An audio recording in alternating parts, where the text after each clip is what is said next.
Hello and welcome to the Red 78, a Munster podcast for Munster fans. My name is Rory O'Hagan, joined by Munster legends Alan Quinlan and Fiona Hayes to look back on a sobering defeat from Munster against Bath in the Champions Cup. We're going to look ahead as well to a big game to come in Cork this week as the Reds take on Gloucester and Super Valley Pairc as they look to bounce back in Europe. So a busy show to come your way right here on the Red 78 on Off the Ball. Fiona, Quinny, great to see you guys. How are you despite the result at the weekend?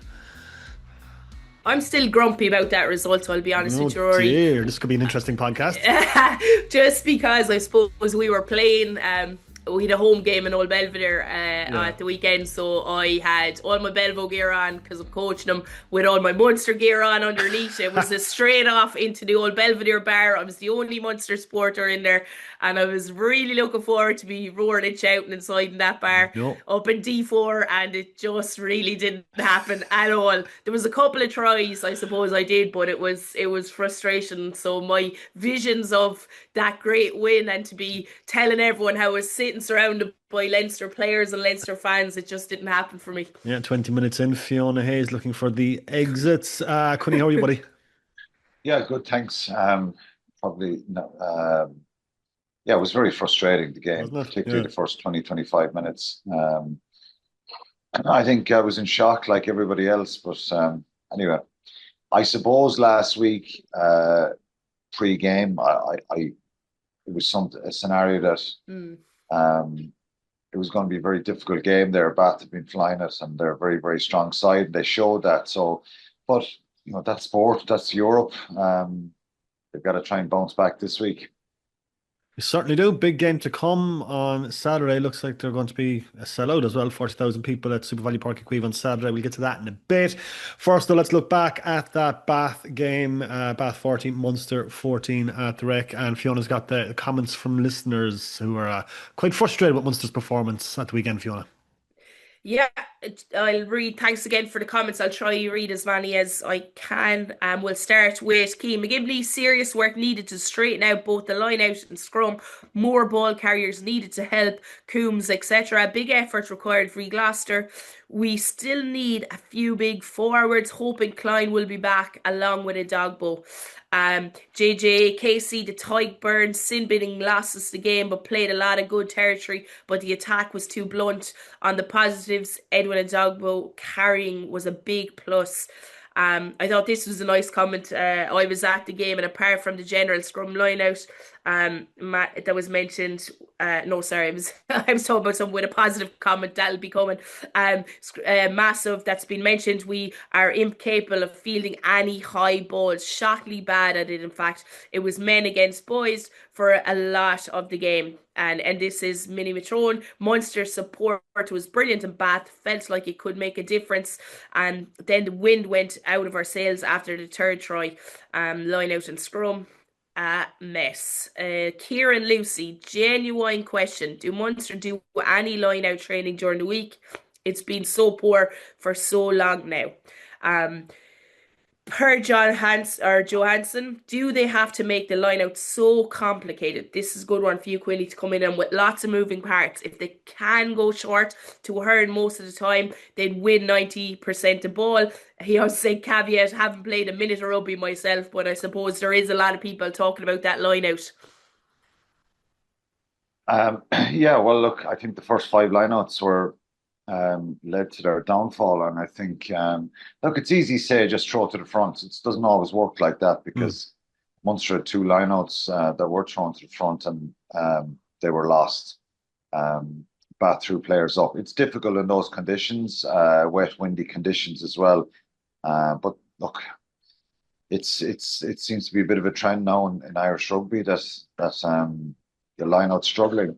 Um, I could go on and on and on and on. There's no quick fix solution. Of course, they spend time there, um, and I just think natural set piece gurus are hard to come by as well. In a sense of the players, I mean, players who are kind of capable of running a line out, and Ty Byrne admitted afterwards that he probably made a few bad calls and he should have shortened the line out. And in fairness, in those conditions, it's difficult.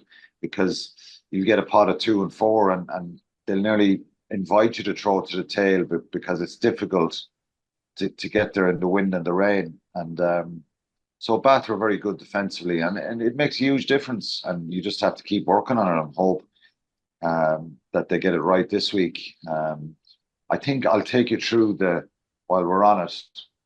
Lost first 2 lineouts clean, good attacking positions. These are the notes I made. So the first 2 lineouts completely stolen. Third one slapped down on Munster's side around the 10-yard line again, between the 10-yard and they were in Bath's half. That was slapped down at the front, gathered up,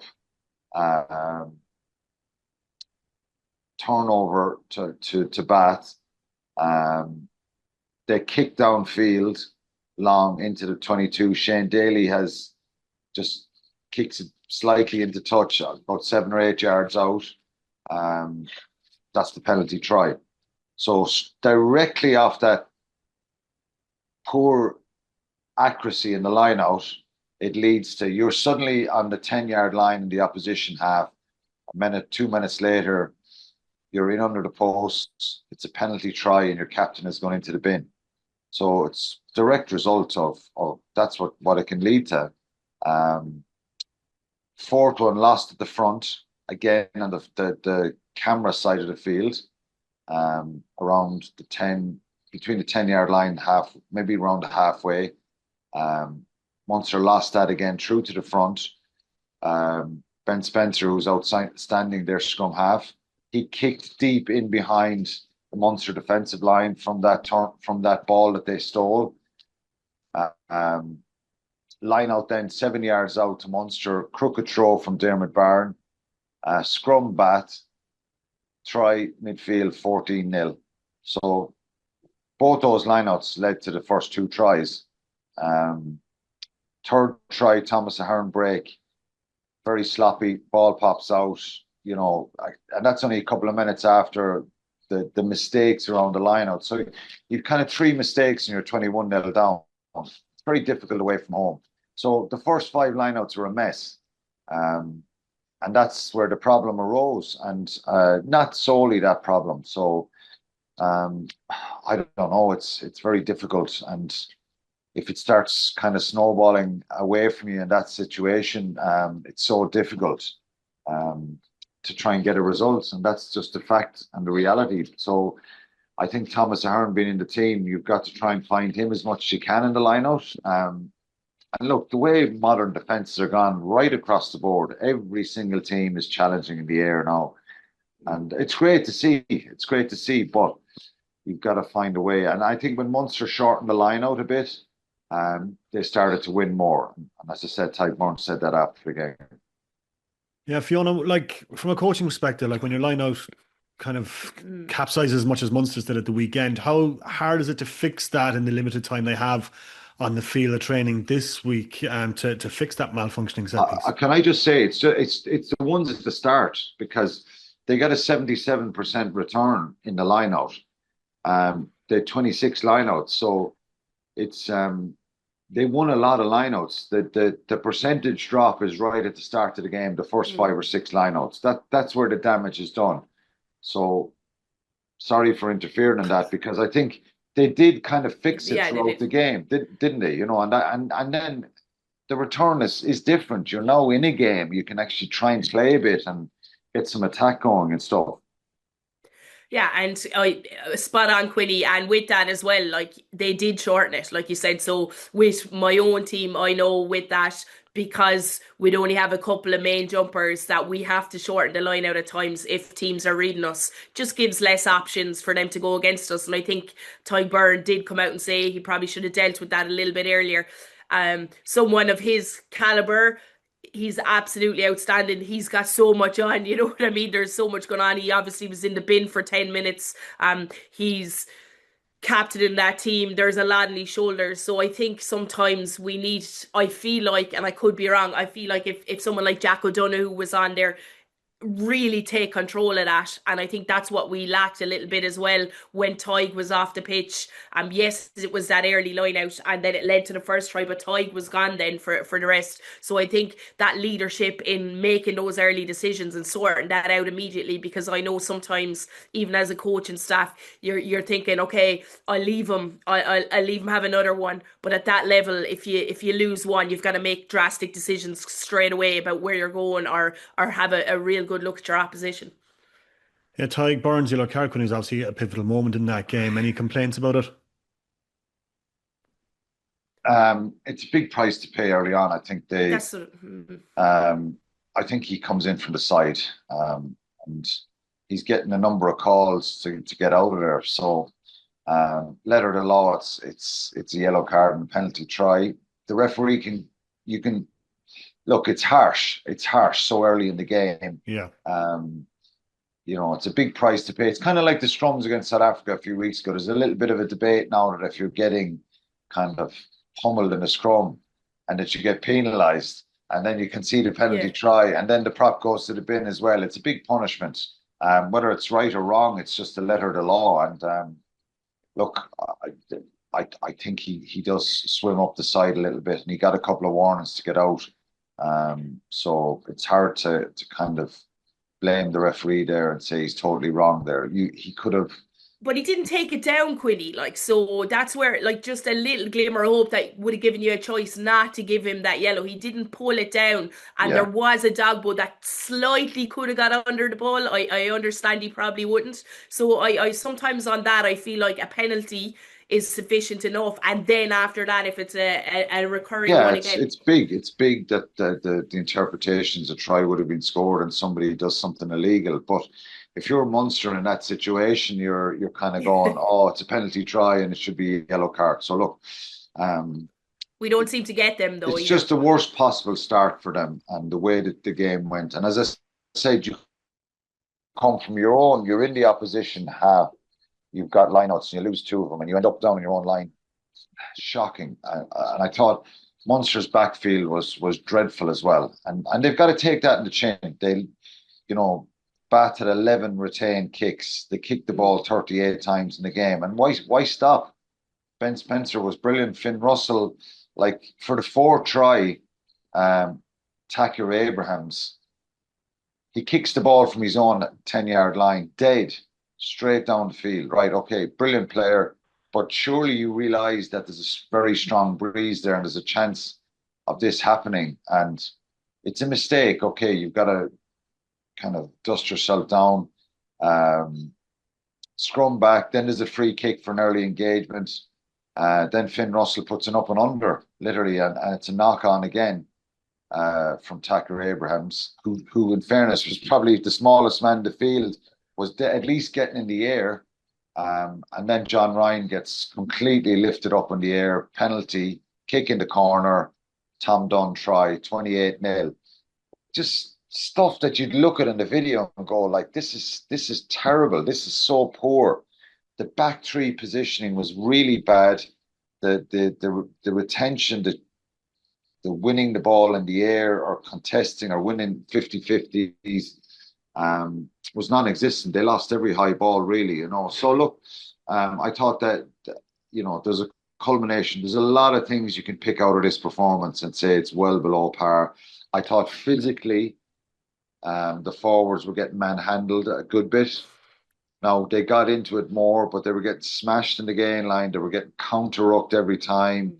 Bath just had a real anger and physicality about them. They're a very, very good side. And they're probably, and they've proven it, that they're a top table team. How close are Munster to the top table? Well, the last 2 weeks are very, very concerning after a really good start to the season, and that's the reality here.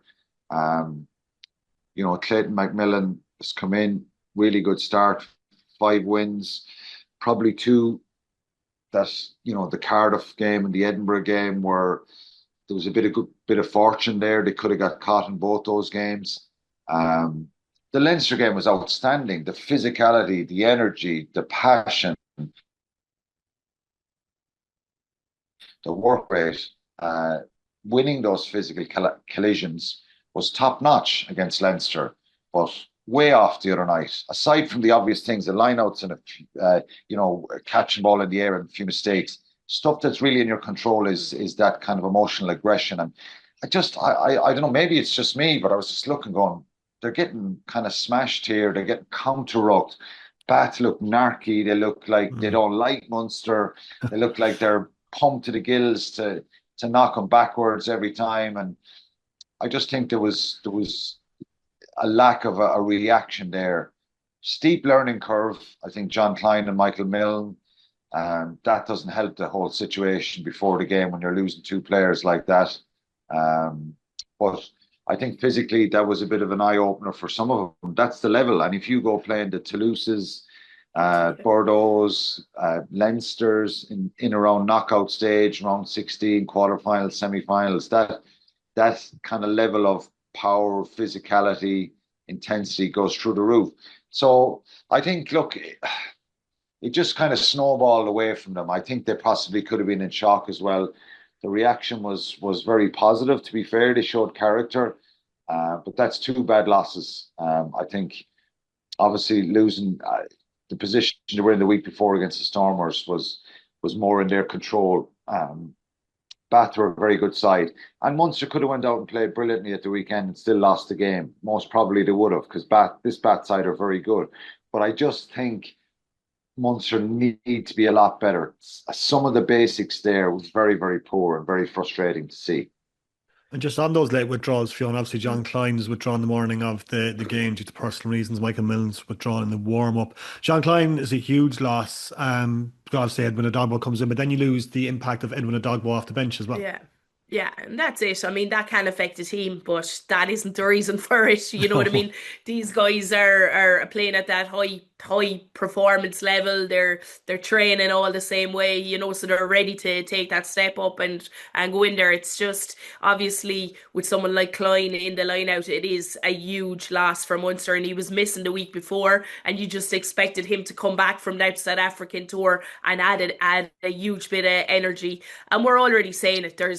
There's problems at scrum time. They're getting beaten up front and they're getting beaten at scrum time. So having someone like Mill, yes, the week before, but I think he would have learned a lot of lessons from that, and him starting the game probably might have anchored that down a little bit. Not like the caliber of guys that are there are brilliant, but it obviously affects those remaining few minutes, because then you've literally come on and let's call it, like, he got absolutely blown apart in that scrum, especially in the last maybe 15 minutes.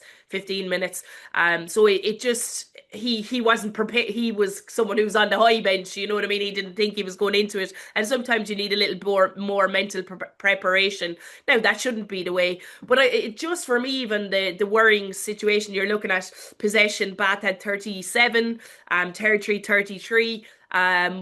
It just, yes, we had a yellow card, so did they, but you don't want to be a team where people are like, just kick the ball to them, give them the ball, they're going to make errors. And that seems to me what's been happening. And I know Quinny's mentioned a few areas, but that third try, I mean, you're two tries down, you've someone in the bin, and we saw beautiful hands, Coombs, there was a little pop back inside to Tom Ahern, and the very basics. Lockman hits the ruck, right? But if you look back at the structure, that's actually not his ruck to be hitting. He's noticed Coombs was taken out of that pod. He's got to go and do a job.